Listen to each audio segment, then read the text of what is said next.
문재인 정부 출범 이후 산업부뿐만 아니라 국무총실 산하 여러 연구기관에도 사퇴 종용이 있었다는 의혹이 제기됐습니다.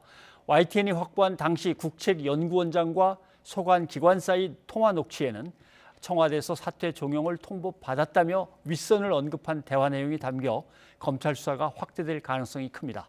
이준엽 기자입니다. 지난 2018년 1월 손기용 당시 통일연구원장은 급작스러운 사퇴 요구를 마주했다고 YTN 취재진에게 설명했습니다. 통일연구원은 국무총리실 산하 공공기관인 경제인문사회연구회의 26개 소관 연구기관 가운데 하나입니다. 당시 손 원장에게 연락한 건 연구의 실무를 책임지던 강모 사무총장이었습니다. 1월 5일 감사를 하고 감사를 받고 1월 10일 날 오후 한 2시간 시간을 정해놨는데 그 사무총장이 전화가 왔어요. 전화 와가지고 당신은 성희롱이다 이거야.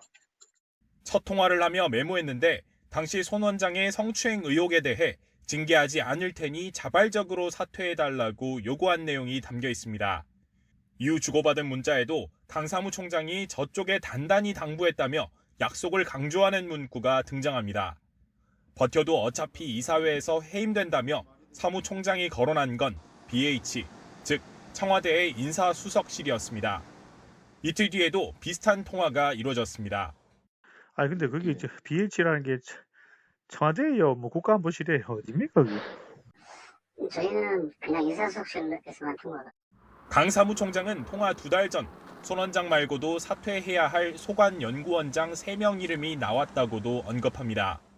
12월 말에 뭐 3대 기관장 나갈 때 제 이름이 청와대에서 나왔다고 제가 뭐 사무총장한테 이야기 들으니까 그 예상 뭐 망설 이유도 없었고. 네. 근데 저도 좀 저기 했던 게 의아했던 게 다른 뭐 그냥 지나갔으니까 예. 다른 분들은 이제 그게 11월 초경에 나왔어요. 녹취록에 언급된 한 기관장은 자세한 이야기를 하고 싶지 않다면서도 전방위적 사퇴 종용 사례를 직접 봤다고 말했습니다.